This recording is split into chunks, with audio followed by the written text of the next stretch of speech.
I never imagined my world would start to crumble while standing in the warmth of our small, cozy kitchen. Derek, my husband of 7 years, was talking on the phone, his back turned to me, oblivious to my presence. My mother had just been diagnosed with terminal cancer, and the weight of that reality was crushing me. But Derek seemed more concerned with something else entirely. "Yeah, she's an only child," Derek said, his voice carrying a mix of curiosity and greed I'd never noticed before. "Do you think the insurance will be a big payout?" Right. Make sure to look into it." I felt a cold shiver run down my spine. Was he really discussing my mother's life insurance at a time like this? As he hung up, he turned and finally noticed me. "Oh, Lillian, didn't see you there. Was just talking to a buddy about some work stuff." "Work stuff?" I echoed, my voice hollow. The lie was blatant, and a pit formed in my stomach. "Yeah, just regular things. How's your mom?" he asked, but the question felt obligatory, devoid of genuine concern. "She's struggling," I admitted, fighting the lump in my throat.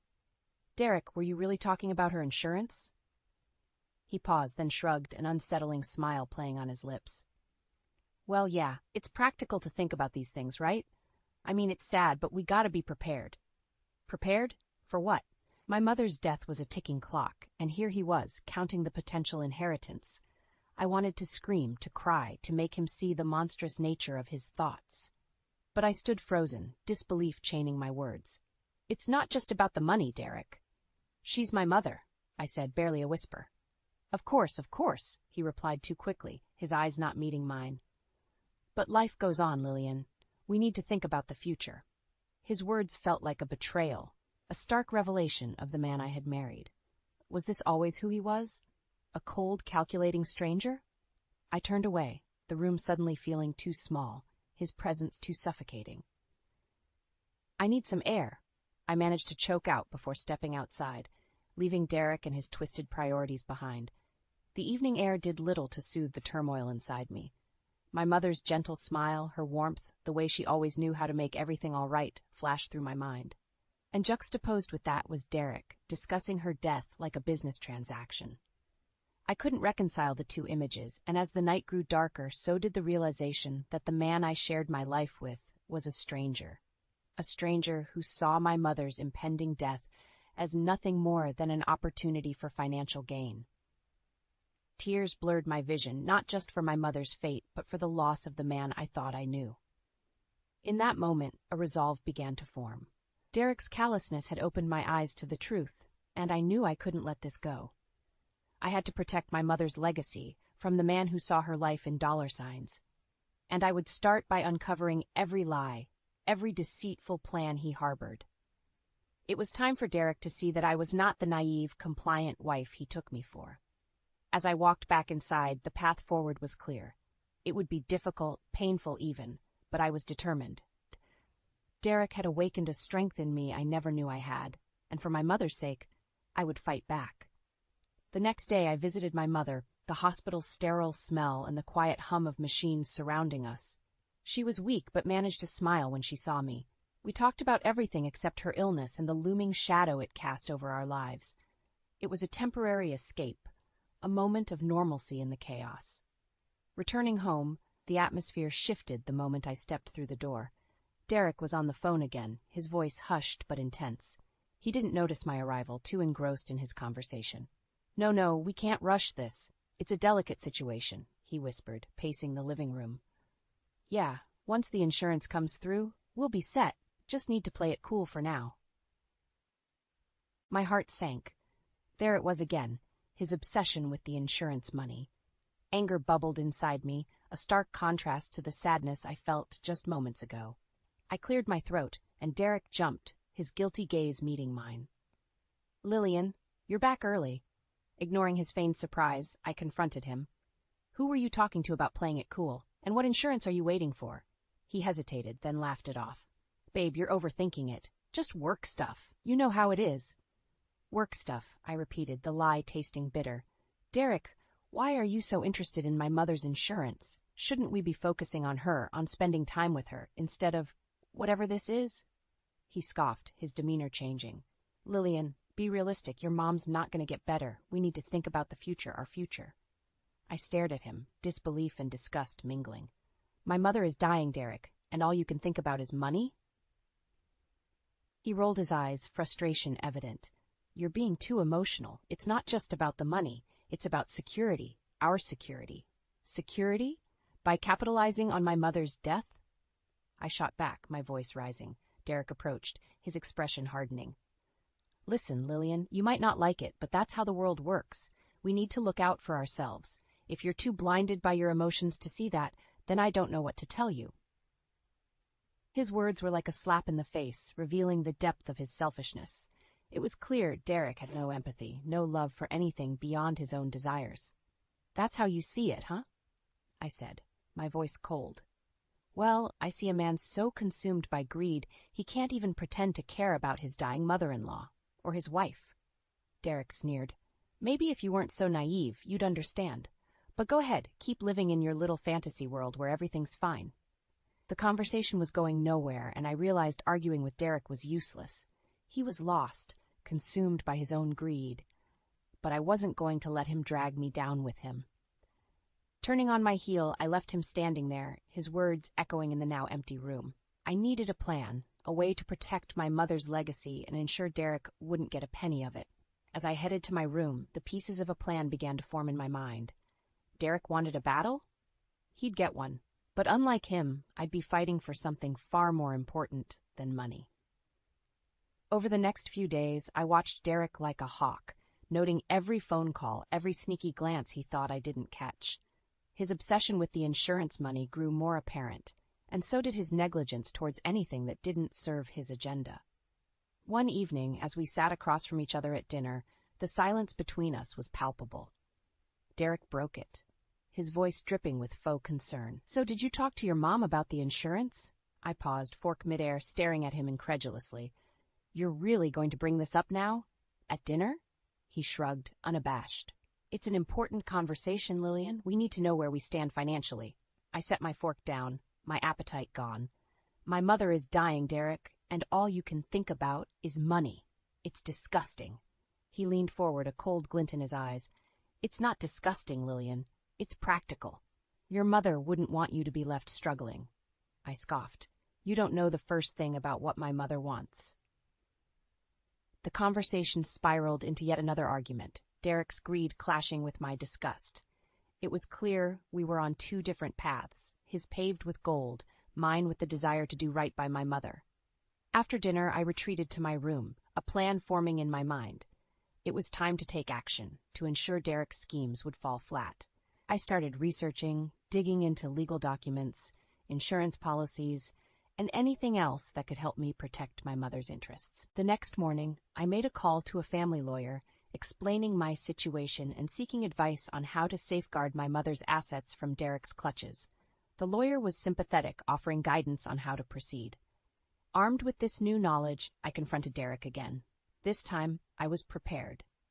Derek, I've spoken to a lawyer, I announced as I entered the living room where he was lounging, scrolling through his phone. He looked up, a flicker of concern crossing his face. A lawyer? Why? To ensure my mother's wishes are respected and her assets are protected from anyone who might have ulterior motives. Derek laughed, but there was an edge to it. You're being dramatic, Lillian. What, you think I'm some kind of villain? No, not dramatic, just cautious, I replied, meeting his gaze squarely. I'm making sure that my mother's legacy is used as she intended, not as a payday for someone else's greed. The conversation escalated quickly, Derek's anger flaring as he realized I was serious about blocking his access to the insurance money. You can't do this, Lillian. We're married. What's yours is mine, he spat, his composure slipping. Not anymore, I said, my voice steady despite the storm raging inside me. I'm filing for separation, Derek. I won't let you exploit my mother's death for your own gain. The revelation hit Derek like a ton of bricks. His anger turned to panic as he realized his plans were crumbling. Lillian, you don't mean that. We can work this out, he pleaded, his arrogance replaced by desperation. But it was too late. I had seen the true extent of his greed, and there was no going back. I do mean it, Derek. It's over. I left him standing there, his future plans shattering around him. It was a decisive moment, one that marked the beginning of my journey to ensure justice for my mother and a future free from Derek's destructive greed. The days following my declaration of separation were filled with tension. Derek oscillated between trying to sweet-talk me into changing my mind and expressing his outrage over my actions. However, I remained firm, bolstered by the support of my lawyer and the clarity of my mission. One evening, as I was organizing documents related to my mother's care, Derek stormed into the room, his face a mask of anger and desperation. "You can't do this to me, Lillian. You can't just cut me off and expect me to accept it," he bellowed, his fists clenched at his sides. I looked up from the papers, meeting his gaze with a calm I didn't feel. "I can, and I am. You've made it abundantly clear where your priorities lie, Derek. It's not with me, and it's certainly not with my mother." He paced back and forth, a caged animal. "You're being selfish. You're thinking only about yourself and your mother. What about us? What about what I need?" "Us," I echoed, incredulous. "There is no us, not when you see my mother's death as a financial opportunity. You've shown me who you truly are, Derek." He stopped pacing, looking at me as if seeing me for the first time. "Lillian, please. I didn't mean for it to come out like that. We can fix this. We can go to counseling, talk it out." The plea was almost laughable. "Talk it out?" I repeated, a bitter laugh escaping my lips. "There's nothing to talk out, Derek. Your actions and words have spoken louder than any therapy session ever could." Derek's face hardened, the brief flash of desperation giving way to cold fury. "You'll regret this, Lillian. If you think you can just divorce me and walk away with everything, you're mistaken. I'll fight you on this. I'll make sure you get nothing." His threat hung in the air between us, heavy and ominous. But instead of fear, I felt a surge of resolve. "You can try, Derek, but you'll find that I'm not as easy to bully or manipulate as you think. I'm fighting for what's right, for my mother's dignity and her wishes. You're fighting for greed. We'll see who comes out on top." Derek glared at me, his jaw working as if he wanted to say more. But instead, he stormed out of the room, leaving me alone with my documents and my determination. The following weeks were a whirlwind of legal proceedings and meetings with my lawyer. Derek tried to contest the separation, to lay claim to assets and money that he believed he was entitled to. But with each attempt, he found himself blocked by the legal safeguards I had put in place, his greed and malice turning to frustration and defeat. As the day of the court hearing approached, I prepared myself for the final confrontation. Derek had become more erratic, his threats more desperate, but I refused to be intimidated. I had truth and justice on my side, and I was ready to fight for them, no matter what Derek threw my way. The courthouse was imposing, its stone walls and solemn atmosphere a stark contrast to the turmoil raging within me. Derek was already there, his posture rigid, a mask of defiance plastered on his face. I avoided his gaze, focusing instead on the strength I had garnered over the past weeks. When our case was called, we stood before the judge, a no-nonsense woman with a keen eye. She reviewed the documents, her gaze shifting between us, piercing and calculating. "Mr. and Mrs. Turner, this is a matter of division of assets and the finalization of your separation. Mrs. Turner, you've made allegations regarding Mr. Turner's intentions towards your mother's estate. How do you wish to proceed?" Before I could speak, Derek interjected, "Your Honor, this is all a misunderstanding. I've always had Lillian's and her mother's best interests at heart." His words were like venom, smooth and deadly. I clenched my fists, feeling my lawyer's reassuring glance. "Your Honor, if I may," my lawyer began, standing to address the court. "We have documented evidence of Mr. Don Turner's attempts to manipulate Mrs. Turner into securing a significant portion of her mother's estate for his own gain. His interest in their assets spiked notably upon the diagnosis of Mrs. Turner's mother's illness." The judge nodded, indicating for my lawyer to continue. As evidence was presented, Derek's facade began to crumble, his discomfort visible to all in the courtroom. "And so," my lawyer concluded, "we request that the court recognize Mrs. Mia Turner's sole right to her mother's estate and enforce a fair division of their shared assets, free from Mr. Turner's coercion." The courtroom fell silent as the judge considered the evidence before her. Derek's lawyer attempted to counter, arguing for his client's rights and contributions to the marriage. However, the greed and malice behind Derek's actions were too apparent, the evidence against him damning. Finally, the judge spoke, her voice firm and authoritative. After reviewing the evidence and considering the testimonies, it's clear to the court that Mr. Turner's actions were motivated by self-interest at the expense of his wife and her ailing mother. She continued, outlining her decision, which included the protection of my mother's estate from Derek's reach and a fair division of our assets that reflected our contributions to the marriage. Derek was to receive far less than he had anticipated, a direct consequence of his actions. As the judge pronounced the judgment, Derek's face went white, the reality of his defeat settling in. He had underestimated me, thinking he could bully me into submission.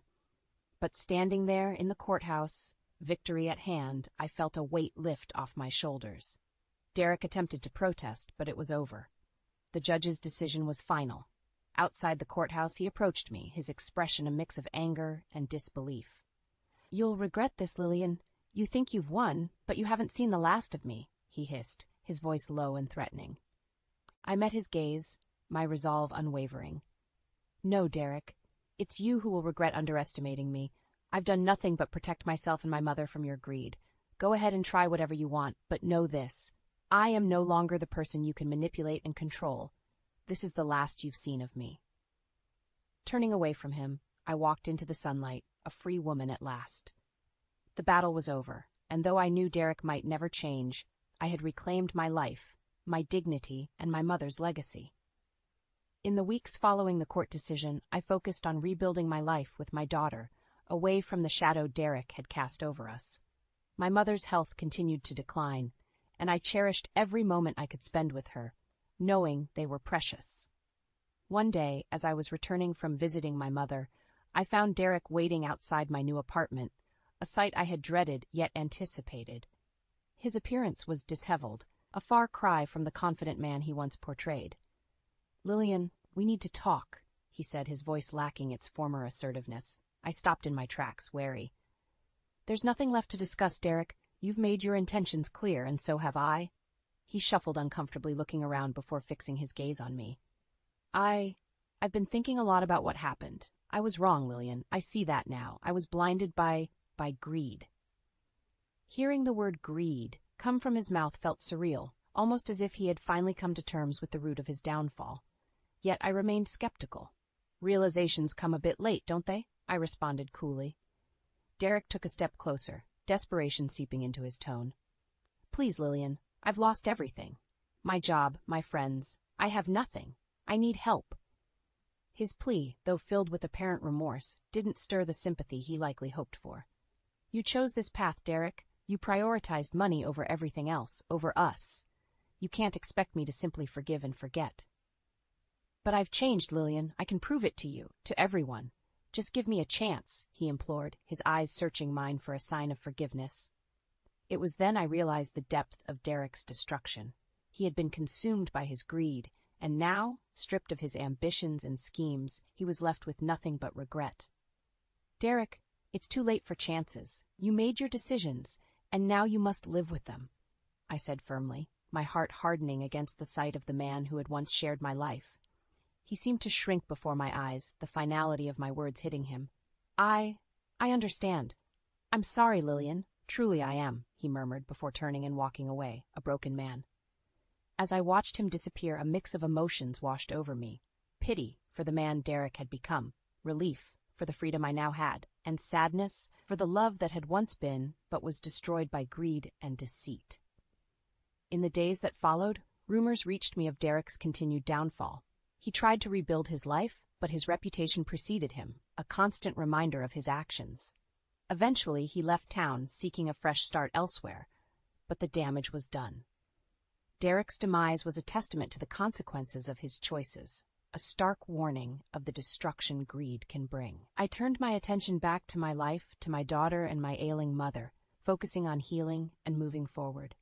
Derek's chapter in our lives was closed, a painful but necessary end to a story that had taken us through the darkest of times to emerge stronger, wiser, and free.